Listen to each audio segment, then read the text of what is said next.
13 நோன்புகளை நிறைவு செய்து 14வது தராவியை பொழுது முடித்திருக்கின்றோம். எல்லாம் அல்லாஹ் சுப்ஹானஹு வ தஆலா இன்னும் எஞ்சியிருக்கக்கூடிய நோன்பையும் தராவி பொழுதையும் பரிபூர்ணமான முறையிலே ஆரோக்கியத்தோடு நிறைவேற்றுவதற்கு அல்லாஹ் தௌஃபீக் செய்வானாக. சங்கைக்குரிய அல்லாஹ்வின் நல்லடியார்களே, அல்லாஹ்வுடைய கிருபையினால் ரமலானுடைய மாதம் பரக்கத்து பொருந்திய மாதம், அது ரஹ்மத்துடைய மாதம் என்பதில் எத்தகைய சந்தேகம் இல்லை. காரணம் என்னவென்று சொன்னால், ஒரு மனிதனை புனிதனாக ஆக்கக்கூடிய மாதங்களில் ரமலான் முதன்மையான மாதமாக இருக்கிறது. எதன் மூலமாக? அல்லாஹ்வை ஒரு அடியான் நெருங்குவதன் மூலமாக, அல்லாஹ்விடத்திலே ஒரு மனிதன் உறவாடுவதன் மூலமாக,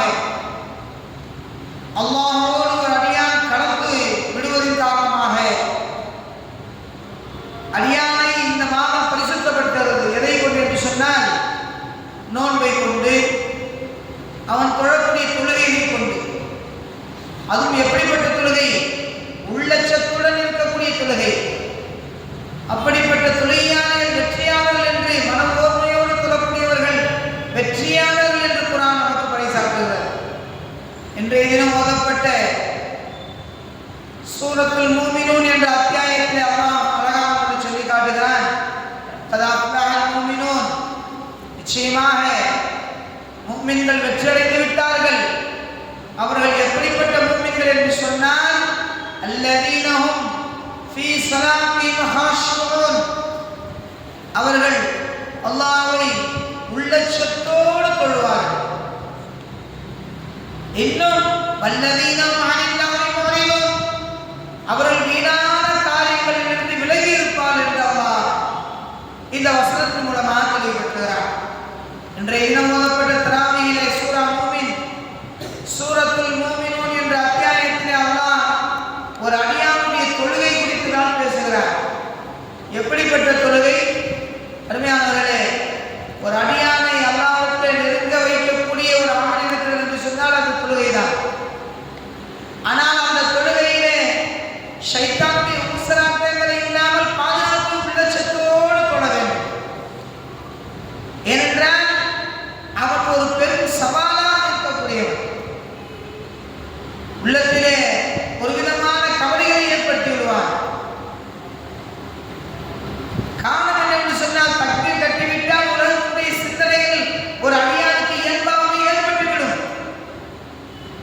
தக்பீர் கட்டிட்டாலே உலகத்துடைய சிந்தனைகள் வந்து முன்னாடி நிற்கும். ஒரு வியாபாரி கூட தக்பீர் என்ன யோசிப்பாரு? யாருக்கு இன்னைக்கு சரக்கு கொடுத்தோம், யாருக்கு எங்கேருந்து சரக்கு வந்துச்சு, அதை என்ன செய்யலாம், எப்படி பர்ச்சேஸ் பண்ணலாம், இப்படி யோசிப்பார். இதே ஒரு விவசாயி என்ன யோசிப்பாரு? நெல் போட்டிருக்கோம், தண்ணி பாய்ச்சணுமா, அது பயிர் என்ன ஆச்சோ ஏதாச்சோ, எதுக்கிட்டே வந்து கடிச்சிடமா, இப்படி யோசிப்பார். ஒரு உத்தியோகஸ்தராக இருக்காருன்னு வச்சுக்கோங்க, ஒரு அரசு ஊழியராக இருக்காருன்னா அது குறித்து சிந்திச்சுட்டே இருப்பார். ஒரு பஸ் கண்டக்டராக இருந்தா, ஒரு டிரைவராக இருந்தா அது குறித்து சிந்திச்சுட்டே இருப்பார். எங்க தக்பீர் கட்டின பிறகு. அருமையானவர்களே, இதுவெல்லாம் ஷைத்தானுடைய ஊசலாட்டம் என்கிறது குர்ஆன். ஷைத்தானுடைய ஊசலாட்டங்கள்.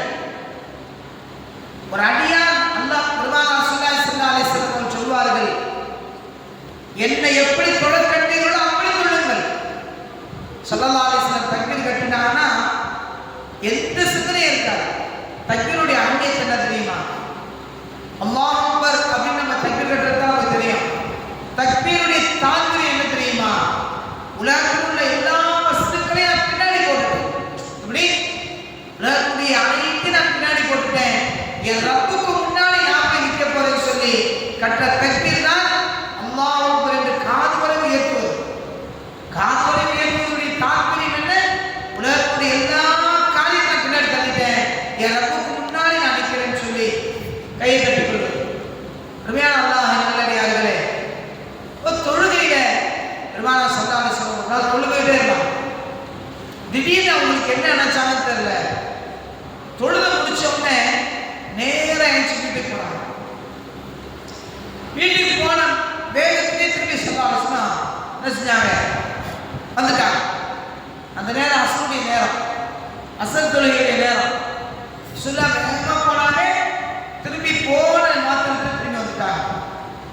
சஹாபாக்கள் கேட்டாங்க, யார் சொல்லா எங்க வேகமா போனீங்க, திரும்பி அப்படியே வந்துட்டீங்களே, என்ன யார் சொல்லா என்ன நடந்துச்சுன்னு கேட்டாங்க.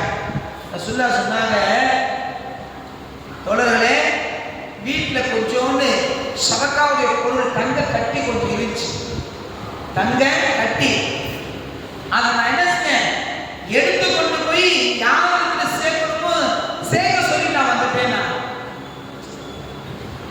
அப்போ வீட்டில் இருக்கக்கூடிய அந்த பொருள் சதக்கா பொருள் அபிமானங்களுக்கு எப்பவுமே கூடாது, அபிமானத்துக்கு சதக்கா பொருள் கூடாது. இருந்தாலும் அந்த பொருள் கூட என்ன செய்யக்கூடாது, மோசடி செஞ்சிடக்கூடாது, அந்த நேரத்தை கூட என்ன செஞ்சிடக்கூடாது, வீணாக்கிடக்கூடாதுன்னு சொல்லி சொல்லாத உடனடியாக போய் அவர் அந்த சதக்கா நிறைவேற்றி வந்துடுறாங்க. உண்மையானவர்களே, அப்ப தொழுகை என்பது அல்லாஹ்வுக்காக செய்யப்படக்கூடிய இபாதத். தொழுகையாகிற 5 வகை இமாம்கள் குறித்து சொல்றாங்க. அல்லாமா இப்னு கைம் ரஹ்மத்துல்லாஹி அலைஹி தொழுகையாளிகள் 5 வகைன்னு சொல்லி பிரிக்கிறார். அல்லாமா இப்னு கைம் ரஹ்மத்துல்லாஹி அதுல முதலாவது வகை யார் தெரியுமா, நம்ம எப்பவுமே சொல்லுவோம்ல, வாரத்துக்கு சொல்லி வருஷம் சொல்லி 2 பெருநாள் தவிர மற்றெல்லாம் அவர் பார்க்க முடியும், இல்லைன்னா வாரம் ஜும்மாவை பார்க்கலாம், அப்புறம் மற்ற டைம்ல அவர் பார்க்க முடியாது. கடத்துல உட்காந்துருப்பார், பாங்கு சொல்லப்படும், நாம நினைப்போம் பாங்கு சொன்னோன்னே நேரம் கடவுள் பள்ளி தான் வராது நினைப்போம். இல்லை, நேரம் பார்த்து நேரம் பீஷா போவார். எப்போ பாங்கு சொன்ன பிறகு நாம நினைச்சு தலைவர் பள்ளியாசம் தான் வராது நினைச்சா நேரம் பார்த்து பீஷா போவார், ஒண்ணுக்கு இருக்க போவார், ஒரே வேகத்தில். ஏன்னா அவர் வாரம் சொல்லி பார்த்து ஒரு தான் பள்ளிக்கு வருவார். மற்ற நேரத்தில் நீங்க வெட்டி போட்டா கூட பள்ளியில் என்ன வரமாட்டார்.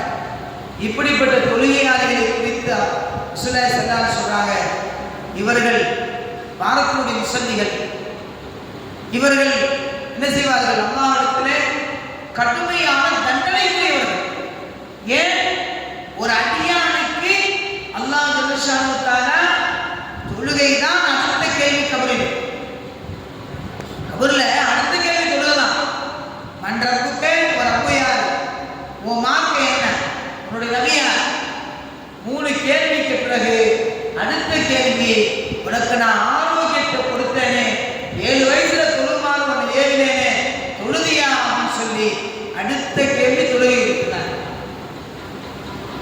அடுத்த கேள்வி தொழுகை இருக்கிறார். இவர் வாரம் சொல்லி இவருக்கு எப்படின்னா கடுமையான என்ன தண்டனை மறுமையில கபரிலேயே அதனுடைய தண்டனை உண்டு. 2வது ஒரு சொல்லி இருக்க தொழுகிறவர் தான் பாங்கு சொன்னவனே பள்ளி கொண்டுவார். என்ன செய்வார்னா தொழ ஆரம்பிச்சுவார். என்றாலும் அவருடைய சிந்தனை ஃபுல்லா எங்க இருக்கும், நம்ம முன்னாடி சொல்லி காட்ட பத்தியா, வியாபாரியா இருந்தா வியாபாரத்துல, விவசாயியா இருந்தா விவசாய நிலத்துல, ஒரு இவரா இருந்தாலும் வச்சுங்க, அரசு ஊழியராக இருந்தா அதை பற்றி சிந்தனை. ஆனா தொழுகையா எப்படி, அது தொழுகையா சிந்தனை பிள்ளைங்களுக்கு வெளியில. ஆனா இந்த தொழுகையாளி எப்படின்னு சொன்னா, ஒரு அல்லாஹ்விடத்துல தொழுதும் பிரயோஜனம் இல்லாத தொழுகை. 2 ரக்காத் நான் வந்து தொழுத நாயன், அந்த தொழுகை எனக்கு என்ன செய்யணும், பிரயோஜனத்தை தரணும். இவர் 2வது வகை சேர்ந்தவர். 3வது வகை, இவரும் தவறாம தொழக்கூடியவர் தான். என்ன எல்லாமே செய்வார், நல்லா தொழுவாரு, சிந்தனைலாம் இருக்கும். ஆனா சிந்தனை ஹைக்கினைக்கு சொன்னா பத்தியா, அங்க ஒரு சிந்தனை இருக்கும், இங்க ஒரு சிந்தனை இருக்கும். எப்படி, ஒருத்தருக்கு ஒரே சிந்தனை இருக்கும், இவருக்கு வந்து என் ரப்ப என்ன பார்க்கறான்ற சிந்தனை இருக்கும், வெளியூர் சிந்தனையை வந்துடும். இப்படிப்பட்ட ஒரு தொழுகை. இந்த தொழுகையாளர் எப்படிமா, இவருடைய பாவங்கள் மன்னிக்கப்பட்டாலும் இவருடைய சிந்தனை வெளி சிந்தனை இருந்ததினால் இவர் தண்டிக்கப்படுவார். 3வது வகையை பிடிக்கிறார். 4வது வகை தொழுகையாளர் அவருடைய தொழுகை எப்படி இருக்குன்னு சொன்னா, சல்லு கமா ரஅய்துமூனி ஸல்லி. ரசூலுல்லாஹ் சொல்றாங்கல்ல, என்னை எவ்வாறு தொழ கண்டீர்களோ அவ்வாறு தொழுங்கள் என்று சொல்வார்கள் அல்லவா. அப்படிப்பட்ட தொழுகையா, ஒரு கவனம் ஃபுல்லா தொழுகையில மட்டும்தான் இருக்கும், வெளி சிந்தனை எதுவுமே இருக்காது. இப்படிப்பட்ட தொழுகையாளி, நான்காவது வயதிலே தொழுகையாளி, இவருக்கு அல்லாஹ் இவருடைய கூலி முழுமையாக கொடுத்தார். ஐந்தாவது தொழுகையாளி, அவர் யார் தெரியுமா? அவர்தான் அல்லாஹ்வால் நேசிக்கப்பட்ட இறைநேசர்களான தொழுகையாளிகள், அவுலியாக்களுடைய அந்தஸ்தை பெற்ற தொழுகையாளிகள். ஏனென்றால் அவர்கள் பள்ளிக்கு உள்ள வந்துட்டாலும் சரி, தக்பீர் கட்டிவிட்டாலும் சரி, அவர்களுடைய சிந்தனை முழுவதும் என்னுடைய இறைவன் என்னை பார்த்து கொண்டே இருக்கிறான், என்னுடைய ரப்பு என்னை பார்க்கிறான், அல்லாஹ்வுடைய அன்பினால், அல்லாஹ்வுடைய உள்ள பிரியத்தால் தன்னையே மறந்து அமைச்சக்கூடிய தொழிலாளிகள். அப்படிப்பட்ட தொழிலாளிகள் இருக்கிறார்கள். இன்னைக்கெல்லாம் எப்படி தெரியுமா தொழுகை? 4 ரக்காத் தக்பீர் கட்டிட்டாலே 40,000 சிந்தனை. எத்தனையாவது ரக்காத் இருக்குன்னே வந்தது. இது 4வது ரக்காத், 3வது ரக்காத் சிந்தனையே இருக்கிறது இல்லை. சிந்தனை ஃபுல்லா தக்பீர் கட்டிட்டாலே எங்கேயோ அலைவாயக்கூடிய சிந்தனை. எல்லாம் ஷைத்தானுடைய ஊசலாட்டங்கள். உண்மையானவர்களே, 5வது தொழுகையாளர் இருந்தார் பாரு, ஸல்லல்லாஹு அலைஹி வஸல்லம் அவர்கள் சொன்னார்களே, என்னை எவ்வாறு தொழ கண்டீர்களோ அப்படி தொழுங்கள் சொன்னார்களா. அந்த நிலைக்கு நாம் வர வேண்டும். வார முசல்லியா இருக்கக்கூடாது, அல்லது வெளியுலக சிந்தனையோடு தொழக்கூடிய தொழிலாளர் இருக்கக்கூடாது, 3வது வகையான கைத்து வைக்காத தொழிலாளர் இருக்கக்கூடாது, 4வது தொழிலாளர் மாதிரி 4வது தொழிலாளர் இருப்பார், அதாவது சிறுபாவம் தான் மன்னிக்கப்படும், பெரும்பாவம் மன்னிக்கப்படாத தொழிலாளர் இருக்கக்கூடாது. 5வது தொழிலாளர் யார்? அல்லாஹ்வால் நேசிக்கப்பட்ட தொழுகையார். அல்லாஹ் இவருடைய தொழுகையை அல்லாஹ் நேசிக்கிறார். இவர் தொழுதால் அல்லாஹ்விடத்திலே நேசிக்கப்படக்கூடியவராக இருக்கிறார். அப்படிப்பட்ட தொழுகையாளர்களாக நாம் மாற வேண்டும். சிந்தனை எவ்வளவு பிரச்சனையா இருந்தாலும் சரிதான், தக்பீர் தஹரீமாவுடைய நோக்கம் என்ன தெரியுமா? துனியாவுடைய எல்லாத்தையும் வெளியில போட்டோம். தக்பீர் தஹரீமாவுடைய நோக்கம் என்ன? தக்பீர் கட்டும் பொழுதே துனியாவுடைய உலகக்கூடிய அனைத்தையும் நான் வெளியில போட்டுட்டேன், என் ரப்புக்கு முன்னால் நான் சரணடைந்து விட்டேன் என்ற எண்ணத்தோடு தக்பீர் கட்டக்கூடிய தொழுகையாளர்களாக மாற வேண்டும். அப்படிப்பட்டவர்களை பார்த்துதான் அல்லாஹ் சொல்கிறார், கத் அஃப்லஹல் முஃமினூன், முஃமின்கள் வெற்றி அடைந்து விட்டார்கள். அல்லதீனஹும் ஃபீ ஸலாத்திஹிம் காஷிஊன், அவருடைய தொழுகை உள்ளச்சத்தோடு தொழுவார்களே, அப்படிப்பட்ட தொழுகையாளர்கள் தான் வெற்றி அடைந்தவர்கள் என்று அல்லாஹ் குர்ஆனிலே பறைசாற்றுகிறார். அருமையான அல்லாஹ் நல்லடியார்களே, அப்படிப்பட்ட உண்மையான தொழுகையாளிகளாக, உலகத்துடைய சிந்தனை அற்றவர்களாக, உலகத்துடைய துன்யாவுடைய எந்த சிந்தனையும் உள்ளத்தில் வந்துடக்கூடாது. அப்படிப்பட்ட உண்மையான தொழுகையாளிகளாக வல்ல ரஹ்மான் நம் அனைவரையும் நமக்கு அனுபவிவாராக. நாம் நோக்கக்கூடிய நோன்புகளிலே எந்த விதமான குறைபாடுகளும் இல்லாமல், அப்படி குறைபாடுகள் இருந்தால் அதை மன்னித்து நம்முடைய நோன்புகளை, அதற்குண்டான கூலியை பரிபூர்ணமான முறையில் அல்லாஹ் நம் அனைவருக்கும் தந்து அருள் புரிவானாக என்று இந்த நல்ல நேரத்திலே துஆ செய்து எனது உரையை நிறைவு செய்கிறேன். வஆஃபிரு தஅவானா அனில் ஹம்துலில்லாஹி ரப்பில் ஆலமீன். ஆமீன்.